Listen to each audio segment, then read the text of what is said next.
Okay. सो आज हम start करेंगे अपना अगला chapter, some applications of trigonometry. हमने ट्रिग्नोमेट्री पढ़ लिए, ट्रिग्नोमेट्री के सारे रेशियोज जान लिए, सारे एंगल्स की वैल्यू जान लिए और सारी आइडेंटिटीज़ को पढ़ लिया है।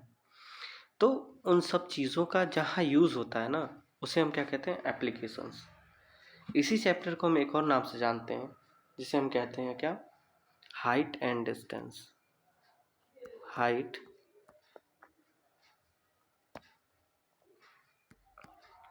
And distance.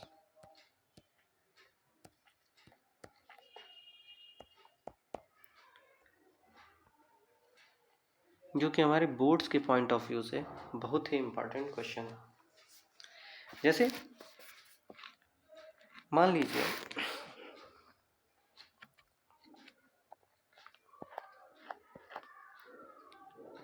अगर एक लड़का है जिसका नाम है कलुआ।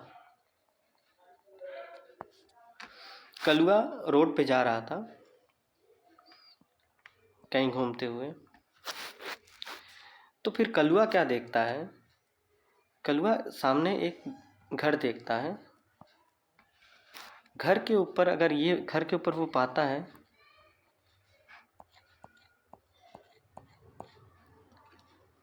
घर के ऊपर पाता है उसकी एक दोस्त खड़ी है,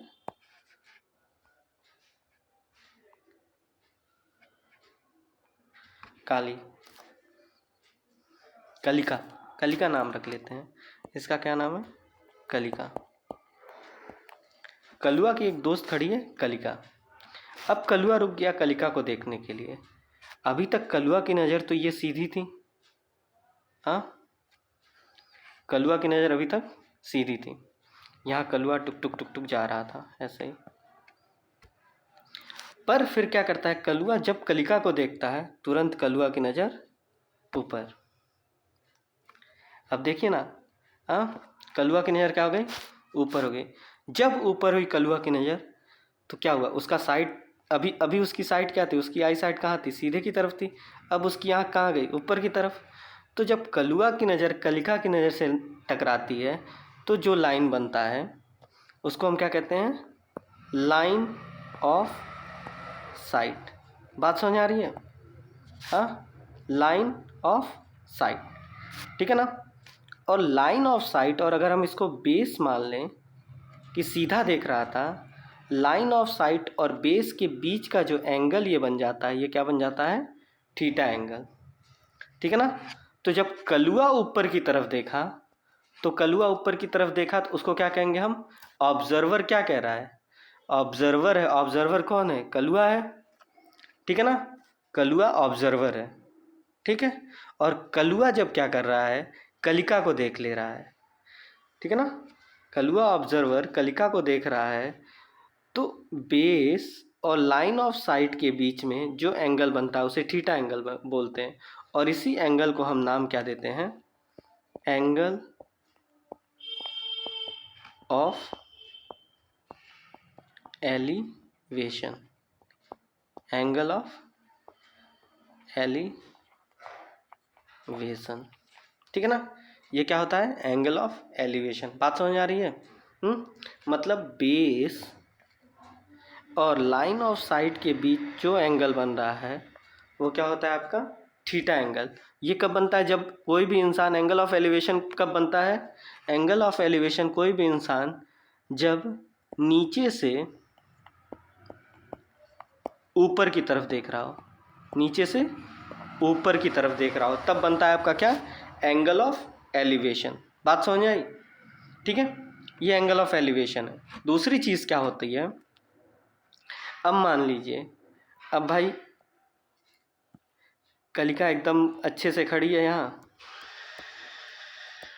हाँ,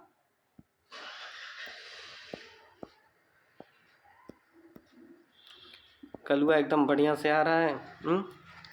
अभी कलिका क्या कर रही है? कलिका आराम से शहर के चारों तरफ देख रही है, शहर के चारों तरफ देख रही है। अभी उसकी नज़र इधर है, उसकी नज़र इधर है। इसको मान लेते हैं अगर एक्स और वाई, ठीक है ना।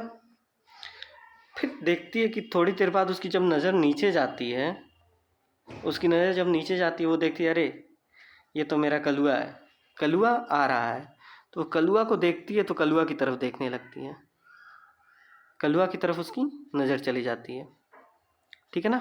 हाँ, जब कलुआ की तरफ नज़र जाती है तब देखिए ना, कलुआ की तरफ नज़र जाती है तो ये वो सीधा देख रही थी तो इसको हम बेस मान लेते हैं, और ये क्या हो गया, ये लाइन ऑफ साइट हो जाएगा, लाइन ऑफ साइट हो जाएगा, इधर देख रही है तो। और अगर इसको बेस मान के चलते हैं और लाइन ऑफ साइट अगर ऊपर से देख रही है, ऊपर से नीचे की तरफ देख रही है, इसके बीच का एंगल थीटा बन रहा है, और ऊपर से नीचे की तरफ जब देख रही है तो जो एंगल बनेगा उस एंगल को क्या कहेंगे हम, angle of depression, angle of depression कहेंगे। बात समझ आ रही है। हाँ, मतलब ऊपर से नीचे की तरफ ऑब्जर्व करना। अगर कोई ऑब्जर्वर ऊपर है, ये ऑब्जर्वर है, ठीक है ना, ये किसी को देख रहा है, तो ये क्या हो गया, एंगल ऑफ डिप्रेशन। बात समझ आ रही है। और क्या होता है, अगर मान लीजिए ये हमारे भैया हैं, कलुआ जी हैं, और ये कलिका जी हैं, ठीक है ना।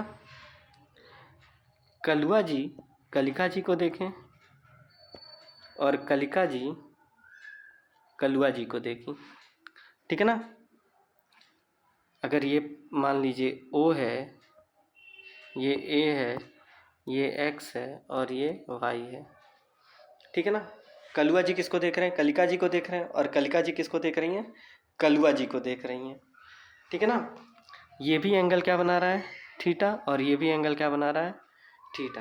तो ऐसे केस में जो एंगल ऑफ एलिवेशन होता है, एंगल ऑफ एलिवेशन होता है, इसको थीटा 1 मान लें और इसको थीटा 2 मान लें, वो किसके बराबर हो जाता है, एंगल ऑफ डिप्रेशन के बराबर हो जाता है। बात समझ आ रही। तो ये बेसिक कॉन्सेप्ट है जिसका हम यूज़ इस चैप्टर में करेंगे, ठीक है। तो आगे जब हम क्वेश्चन स्टार्ट करेंगे तो ये सारी चीज़ें याद रखिएगा कि कैसे कलुआ कलिका को देख रहा था और कैसे कलिका कलुआ को देख रही थी, ठीक है। तो चलिए हम अगला स्टार्ट करेंगे कुछ देर में।